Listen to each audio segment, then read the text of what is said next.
Hello guys, Ratul হোসেনের পক্ষ থেকে আপনাদের সবাইকে জানাচ্ছি আসসালামু আলাইকুম। এখন আমরা দেখাবো আপনাদেরকে যে আমার মরুনিকে আমি দুপুরে কি খাবার খেতে দিই।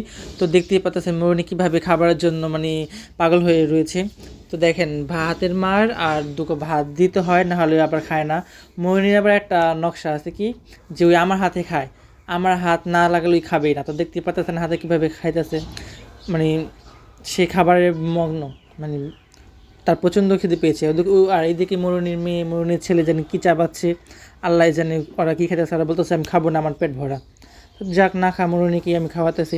তা আপনি আবার বলতে পারেন ছাগলের নাম বা মরুনি হয় নাকি? অবশ্যই ভাই, ছাগলের নাম আমি রেখেছি মরুনি, কারণ ওর পিছে একটা বড় একটা কাহিনী আছে। তো এই কারণেই ওর নাম মরুনি রাখা হয়েছে। তো আশা করি পরবর্তী ভিডিওতে আমি আপনাদেরকে ভিডিওতে তুলে ধরবো যে ওর নাম মরুনি কেন দিয়েছি। তো দেখেন, আস্তে আস্তে আস্তে মরুনি খাবারগুলো শেষ করে ফেলতেছে। দেখতে দেখতে মরুনির খাওয়া হয়ে গেল। তো মরুনি আরও ভিডিও আপডেট পেতে আমার চ্যানেলটাকে ফলো দিয়ে রাখুন, আমার পাশে থাকুন। বাই বাই, টাটা, আসসালামু আলাইকুম।